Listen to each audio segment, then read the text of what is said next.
Hello students, good morning everyone. आज हम 16वीं प्रश्नावली का अध्ययन करेंगे जिसका नाम है सरफेस एरिया एंड वॉल्यूम, पृष्ठीय क्षेत्रफल और आयतन। हमने आपको छठी, सातवीं, 15वीं, 17वीं, 18वीं प्रश्नावली आपको कंप्लीट करा दी है। आज हम पार्ट फर्स्ट में 16वीं प्रश्नावली का बेसिक नॉलेज पढ़ेंगे। प्रश्नावली का नाम है पृष्ठीय क्षेत्रफल और आयतन। हम इस प्रश्नावली के अंतर्गत कुछ ठोस आकृतियों के हम पृष्ठीय क्षेत्रफल और उनके आयतन ज्ञात करना सीखेंगे। पृष्ठीय क्षेत्रफल और आयतन, पृष्ठीय क्षेत्रफल और आयतन उनके किस प्रकार से निकाले जाते हैं, हम उनका अध्ययन करेंगे ठोस आकृतियों की। तो सबसे पहले हम इसकी परिभाषा जानने की कोशिश करते हैं कि ठोस क्या होता है। ठोस सॉलिड क्या होता है। हम ठोस आकृतियों के यहाँ पर पृष्ठीय क्षेत्रफल ज्ञात करेंगे। तो ठोस क्या होता है, सॉलिड आकृति क्या होती है। देखो, ऐसी वस्तुएं जिनमें 3 भुजाओं, लंबाई हो, चौड़ाई हो, ऊंचाई हो, वो ठोस कहलाती है। क्या कहलाती है? वो ठोस आकृति कहलाती है। वे वस्तुएं वे वस्तुएं वे वस्तुएं जिनमें जिनमें 3 भुजाएं अर्थात लंबाई, चौड़ाई व ऊंचाई हो, लंबाई, चौड़ाई व ऊंचाई हो, ठोस कहलाती है। क्या कहलाती है? वो ठोस कहलाती है। ऐसी वस्तुएं जिनमें 3 भुजाएं अर्थात लंबाई, चौड़ाई व ऊंचाई हो, ठोस कहलाती है। अब हम पृष्ठीय क्षेत्रफल की बात करते हैं कि पृष्ठीय क्षेत्रफल क्या होता है और आयतन क्या होता है। तो पृष्ठीय क्षेत्रफल क्या होता है, हम पृष्ठीय क्षेत्रफल की परिभाषा जान रहे हैं। पृष्ठीय क्षेत्रफल यानी जिसको हम इंग्लिश में बोलते हैं सरफेस एरिया। पृष्ठीय क्षेत्रफल, सरफेस एरिया क्या होता है। देखो, कोई भी ठोस आकृति हो, यदि हम उसके सभी पृष्ठों के क्षेत्रफलों को जोड़ दें तो उसका संपूर्ण पृष्ठीय क्षेत्रफल रहता है। पृष्ठीय क्षेत्रफल किसी ठोस के सभी पृष्ठों के क्षेत्रफलों का जो योग होता है वो उसका क्या कहलाता है? पृष्ठीय क्षेत्रफल कहलाता है। तो किसी ठोस के सभी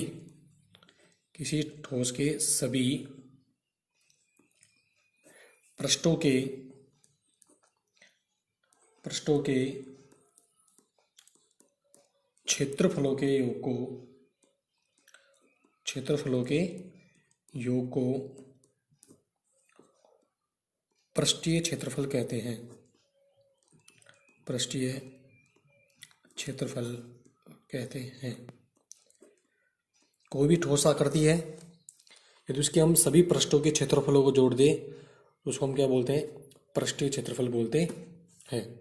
जैसे एक घनाभ होता है, घनाभ में 6 पृष्ठ होते हैं, यदि उसके सभी पृष्ठों को जोड़ दें तो वो क्या कहलाता है? उसका पृष्ठीय क्षेत्रफल कहलाता है। अब हम परिभाषा पढ़ेंगे आयतन की। आयतन क्या होता है? आयतन जिसको हम बोलते हैं वॉल्यूम। आयतन को इंग्लिश में क्या बोलते हैं? वॉल्यूम। अब वॉल्यूम क्या होता है? किसी ठोस आकृति के द्वारा जितना स्थान घेरा जाता है, किसी ठोस आकृति द्वारा घेरे गए स्थान के परिणाम को क्या बोलते हैं? आयतन। तो किसी ठोस आकृति द्वारा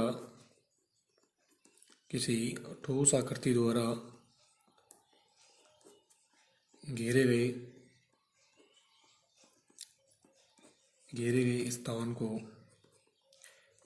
स्थान के परिमाण को आयतन कहते हैं। आयतन कहते हैं। कोई भी ठोस आकृति है, उसके द्वारा जो स्थान घेरा जाता है उसका जो परिमाण है उसको हम क्या कहते हैं, आयतन कहते हैं। तो ये पृष्ठीय क्षेत्रफल, आयतन और ठोस की परिभाषा हुई। एक परिभाषा इसमें काम आएगी, वक्र पृष्ठ का क्षेत्रफल क्या होता है। वक्र पृष्ठीय क्षेत्रफल क्या होता है, वक्र पृष्ठीय क्षेत्रफल, वक्र पृष्ठीय क्षेत्रफल क्या होता है, जिसको हम इंग्लिश में बोलते हैं लैटरल सरफेस एरिया।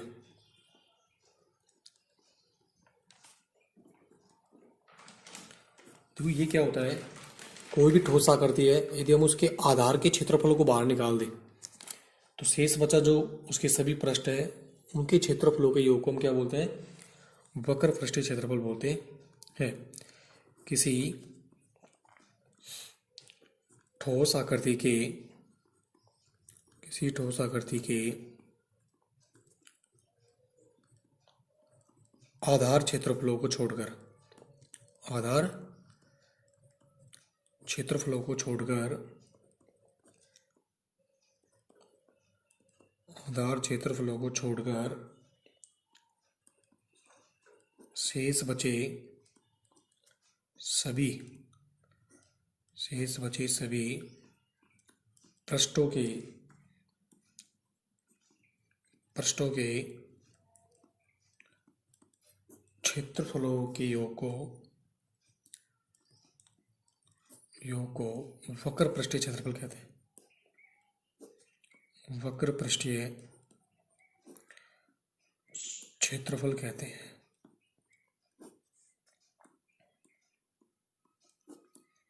यानी किसी भी ठोस आकृति है उसके में यदि आधार के क्षेत्रफलों को छोड़ दे, आधार जैसे बेलन आ जाए उसमें आधार जो वर्तीय सिरे होते हैं उसको उनको छोड़ दें तो बाकी जो उसका हिस्सा बच रहा है वो क्या कहलाता है, उसका वक्र पृष्ठीय क्षेत्रफल कहलाता है। अब हम सबसे पहले 16.1 में हम पढ़ेंगे घन और घनाभ के बारे में। तो घनाभ और घन क्या होता है, इधर देखो। अब हम पढ़ेंगे घनाभ क्या होता है। घनाभ जिसको हम बोलते हैं क्यूबॉइड, क्या बोलते हैं इसको, क्यूबॉइड। अब घनाभ की परिभाषा क्या होती है, ये घनाभ क्या होता है, हम पहले 16.1 में घनाभ और घन के सूत्रों के माध्यम से 16.1 को क्या करेंगे, कंप्लीट करेंगे। तो देखिए घनाभ क्या होता है, ऐसी ठोस आकृति जिसका जो प्रत्येक फलक होता है वो आयताकार हो। मैं लिख रहा हूँ इसकी, ऐसी ठोस आकृति, ऐसी ठोस आकृति जिसका प्रत्येक फलक, जिसका प्रत्येक फलक, जिसका प्रत्येक फलक आयताकार होता है। कैसा होता है, जिसका प्रत्येक फलक आयताकार होता है, इसका प्रत्येक फलक आयताकार होता है, उसे घनाभ कहते हैं, उसे घनाभ कहते हैं। इसे आयत फल की ठोस भी कहते हैं। इसका दूसरा नाम क्या है, आयत फल की, इसे आयत फल की ठोस भी कहते हैं, इसे आयत फल की ठोस भी कहते हैं। घनाभ ऐसी ठोस आकृति इसका प्रत्येक फलक, जैसे ये आकृति है, हमने ये बना दिया, ये आयताकार हो गया एक फलक, मैं एक दूसरा फलक और बना रहा हूँ, ये भी कैसा हो गया, आयताकार हो गया। तो इनसे जो आकृति बन जाएगी ऐसे, इस प्रकार की जो आकृति होती है वो क्या कहलाती है, घनाभ कहलाती है। तो ये क्या है, घनाभ है। क्या है, घनाभ। ये घनाभ की लंबाई होती है, इसको हम एल से रिप्रेजेंट करते हैं, ये बी होती है उसकी चौड़ाई, और ये क्या होती है, एच। ठीक है। इसे आयत फल की ठोस क्यों कहते हैं, क्योंकि इसमें आयताकार फलक होते हैं, इस वजह से इसको आयत फल की ठोस भी कहते हैं। अब देखिए, अब यहाँ पर देखो, जो घनाभ होता है इसमें 6 फलक होते हैं। घनाभ में कितने फलक होते हैं, 6 फलक।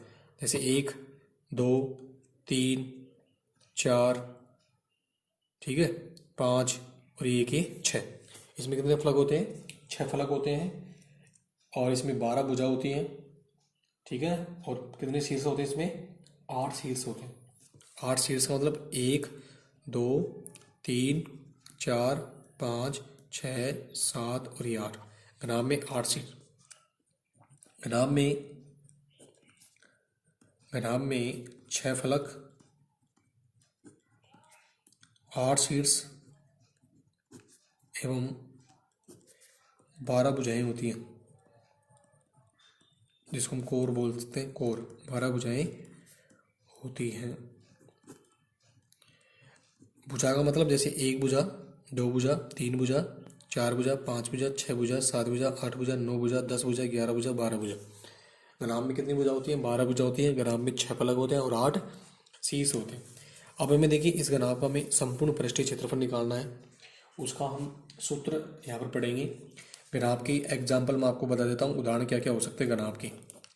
जैसे एक माचिस की जो डब्बी होती है वो घनाभ हो सकती है। माचिस की डब्बी घनाभ हो सकती है। माचिस की डब्बी, ठीक है, माचिस की डब्बी हो सकती है। एक जो आपका कमरा होता है रहने का वो हो सकता है, ठीक है, वो भी घनाभ हो सकता है। ईंट घनाभ हो सकती है। संदूक ये भी आपका घनाभ हो सकता है। आदि एग्जाम्पल है जो क्या हो सकते हैं? घनाभ हो सकते हैं। अब हम इस घनाभ का संपूर्ण पृष्ठीय क्षेत्रफल, आयतन और उसका विकर्ण निकालने का सूत्र आपको पढ़ना लिखा देता हूँ। ये सूत्र आपको याद करने हैं। घनाभ के मैं सूत्र लिखा रहा हूँ आपको। पहला सूत्र है घनाभ का संपूर्ण पृष्ठीय क्षेत्रफल। घनाभ का संपूर्ण पृष्ठीय क्षेत्रफल हमें निकालना हो। इस पूरी आकृति का सभी पृष्ठों के क्षेत्रफलों को जोड़ दिया जाए। इसमें जितने पृष्ठ हैं, 6 पृष्ठ है, तो हमें 6 पृष्ठों का क्षेत्रफल निकालना है। तो उसका सूत्र आएगा 2 गुणा LB plus BH plus HL। ये सूत्र हो जाएगा घनाभ का संपूर्ण पृष्ठीय क्षेत्रफल। सवाल में आपसे पूछे घनाभ का संपूर्ण पृष्ठीय क्षेत्रफल ज्ञात कीजिए, तो उसका सूत्र क्या होगा? 2 गुणा लंबाई गुणा चौड़ाई प्लस चौड़ाई गुणा ऊंचाई प्लस ऊंचाई गुणा लंबाई, और लास्ट में क्या लगाओगे? वर्ग इकाई इसका हो जाएगा मापने का सूत्र। घनाभ का आयतन,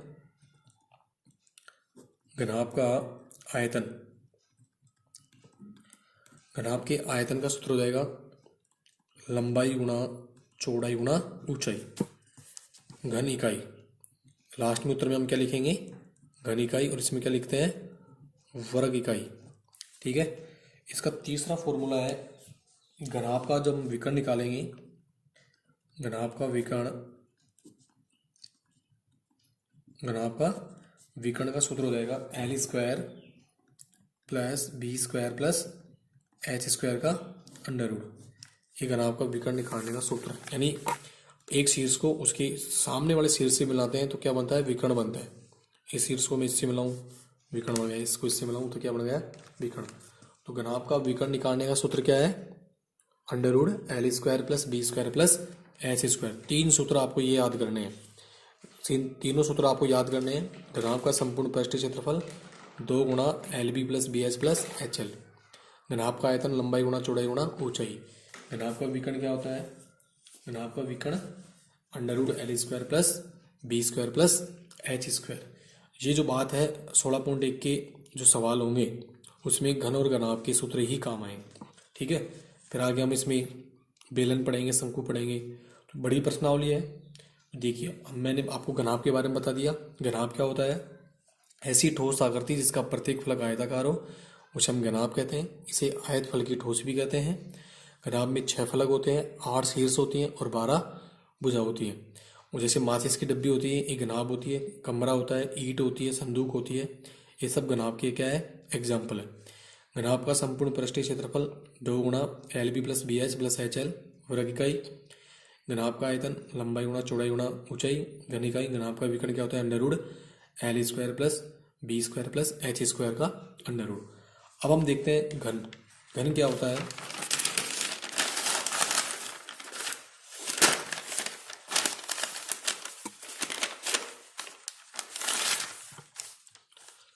अब हम देखते हैं घन। घन की परिभाषा क्या होती है? घन जिसको हम बोलते हैं क्यूब।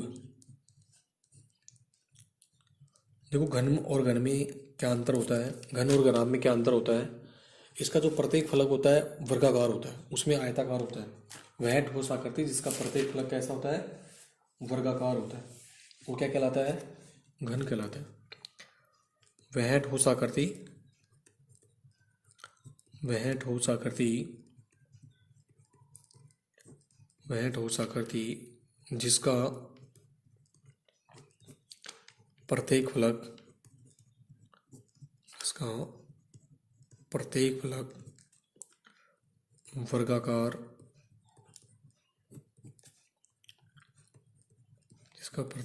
वर्गाकार होता है घन कहलाता है।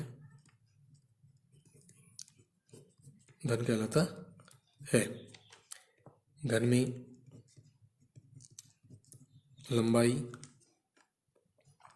चौड़ाई व ऊंचाई समान होती है। देखो इसमें चौड़ाई ऊंचाई समान क्यों होती है? क्योंकि ये वर्गाकार है। जैसे ये हो गया, इसमें वर्ग होता है और वर्ग में क्या होता है कि सारी भुजाएं आपस में क्या होती हैं? बराबर होती हैं।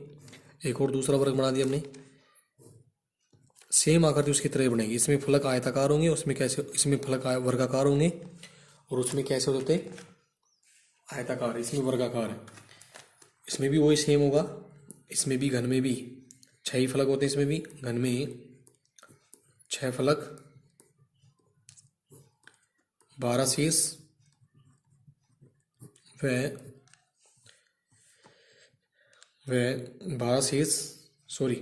8 शीर्ष।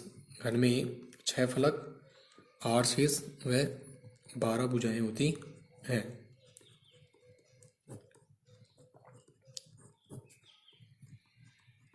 ठीक है, उदाहरण की बात करते हैं। भाई घन क्या हो सकता है? जैसे एक पासा हो सकता है, घन होता है एक पासा। चौक का डब्बा हो सकता है, चौक का डब्बा हो सकता है आदि। ये किसके उदाहरण हो सकते हैं? घन के उदाहरण हो सकते हैं। अब हम इसके सूत्र पढ़ते हैं। घन के सूत्र क्या क्या हो सकते हैं? पहला सूत्र, घन का हमें संपूर्ण पृष्ठीय क्षेत्रफल निकालना हो। घन का आपको सूत्र याद करने हैं, बस परिभाषा आपको समझनी है, सूत्र आपको याद करने हैं। घन का संपूर्ण पृष्ठीय क्षेत्रफल 6 गुणा भुजा स्क्वायर। घन का संपूर्ण पृष्ठीय क्षेत्रफल निकालना हो, इस पूरी आकृति का हमें क्षेत्रफल निकालना हो तो उसका सूत्र क्या जाएगा? 6 गुणा भुजा स्क्वायर। दूसरा है घन का आयतन। घन का आयतन का सूत्र क्या है? घन का आयतन का सूत्र क्या होता है? भुजा क्यूब या भुजा गुणा भुजा गुणा भुजा, भुजा गुणा भुजा गुणा भुजा। घन का हमें विकर्ण निकालना हो। घन का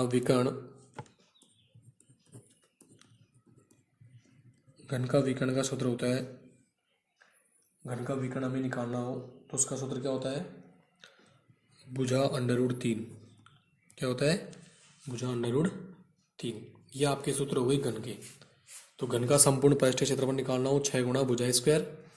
घन का आयतन भुजा क्यूब। घन का विकर्ण कितना होता है? भुजा √3। ठीक है, अब हमें एक कमरे की चारों दीवारों का सूत्र याद करना है।